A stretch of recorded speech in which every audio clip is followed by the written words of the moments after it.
Et j'ai l'honneur, le privilège même pour sa première télévision. Merci d'avoir choisi i24 News Ilan Nevanon, ancien commandant de la division technologique du Shabak, des renseignements intérieurs israéliens, et d'autres également services sécuritaires. C'est la première fois que vous vous adressez à la télévision. Merci beaucoup de répondre à nos questions. D'abord, je ne vous manque pas de respect si je vous appelle Q, comme dans James Bond. Au contraire, vous me respectez beaucoup. C'est un rôle très important et très intéressant, être dans l'ombre et développer les nouvelles technologies. Ça veut dire quoi, justement, être directeur, commandant de la division technologique du Shabak? C'est un beau nom, mais ça veut dire quoi dans les faits?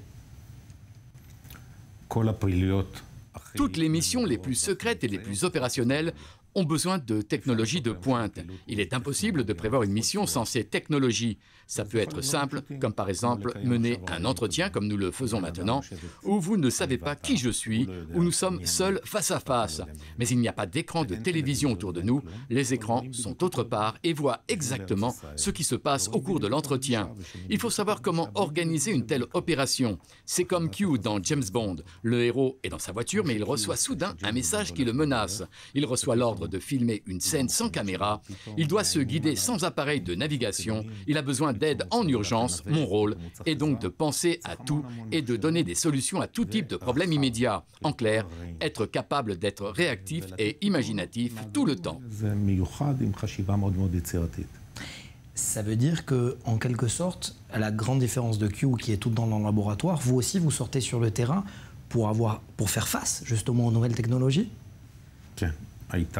Oui, l'avantage des services de sécurité israéliens, c'est de ne pas s'asseoir dans les bureaux et attendre que cela se passe. Pour être capable de créer une nouvelle technologie, il faut pouvoir la tester en situation réelle. C'est la raison pour laquelle les technologies sont partie intégrante des missions opérationnelles. Elles sont donc plus efficaces ensuite sur le terrain.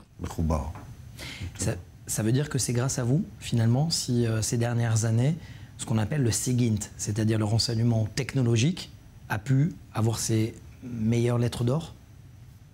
C'est aussi grâce à moi. J'étais en poste 4 ans. Ce n'est pas que de mon époque. Toutes les personnes qui travaillent dans le service apportent leur pierre à l'édifice. Elles ont continué après mon départ, comme je l'ai fait lorsque mon prédécesseur a pris sa retraite. Il faut comprendre que la division technologique est composée de beaucoup de personnes. Vous avez des chimistes, des électroniciens, des programmateurs, des mécaniciens. Vous avez un large spectre de métiers et compétences. Et c'est ainsi qu'on peut produire ce qu'il se fait de mieux dans le domaine. Je peux avoir un exemple ou pas de ce qu'au quotidien vous faisiez? Il faut que vous compreniez. Nous sommes une agence différente des autres. Je m'explique. Une société privée a un produit, elle sait le planifier, le développer, c'est exactement ce qu'elle veut. Mais pour cela, il lui faut se projeter sur 8 mois. En ce qui me concerne, vous arrivez au travail, vous commencez à comprendre ce qu'il faut développer. Mais le seul souci, c'est qu'il faut aller vite, parce que si dans le meilleur des cas, j'ai 8 mois pour développer ce qu'il faut, je n'ai en réalité qu'1 mois pour apporter la solution technologique pratique. Il faut donc savoir comment faire. Pour cela, nous avons 2 moyens. Premièrement, être opérationnel tout de suite, mais surtout, et c'est le plus important, savoir ce que sera la technologie de demain dans 1 an, 2 ans ou 3 ans. Être capable de planifier cette technologie pour pouvoir répondre aux besoins de demain dans 6 mois, dans 1 an. Vous comprenez donc que mon travail se divise en 2, planifier les technologies de demain, mais aussi répondre aux problèmes immédiats auxquels le terrain doit faire face. J'ai toujours pas compris exactement quel était le rôle quotidien. J'écoute, j'analyse les problèmes et je trouve des solutions.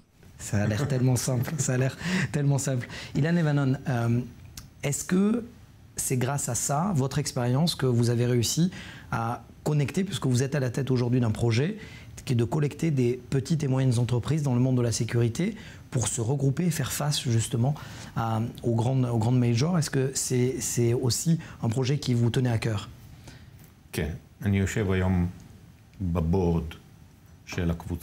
Oui, je suis membre du directoire d'une association de plusieurs entreprises. Grâce à mon expérience dans les services de sécurité et dans le privé, je sais que 1 + 1 = 2. Mais avec le poids de la technologie, je sais aussi que 1 + 1 peut valoir 3, 4, 5 ou 6. Toutes ces petites et moyennes entreprises sont capables de trouver une solution globale, sauf qu'elles ne sont pas capables de faire face aux demandes des États. Nous avons donc pensé à les réunir pour qu'elles soient plus fortes ensemble, qu'elles trouvent ensemble les solutions. J'aime donner à ces PME la force et le poids nécessaires pour exposer leur savoir-faire parce qu'elles ont vraiment quelque chose d'extraordinaire à offrir.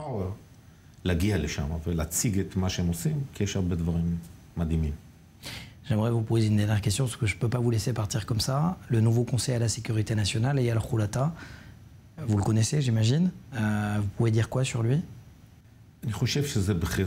Je pense que c'est un choix très intéressant et un bon choix à mon sens. C'est un homme remarquable. Il a fait ses premières années dans le département Talpiot au Mossad, où il a pu apprendre à développer et à produire des technologies qui ont aidé toute la chaîne de commandement.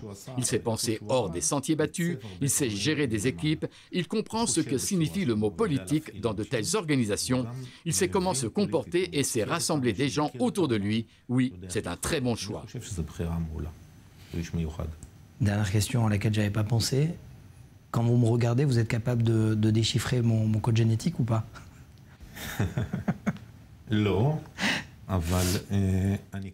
mais lorsque je rencontre quelqu'un comme vous maintenant, je sais repérer plein de petits détails qui me permettent ensuite de me projeter dans ma mission. Comment il s'habille, ce qu'il dit, ce qu'il fait, cela me donne des indices sur sa manière de vivre.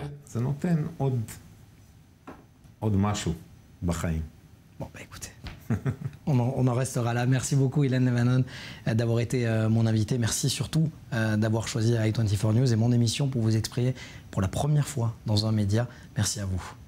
Merci à vous.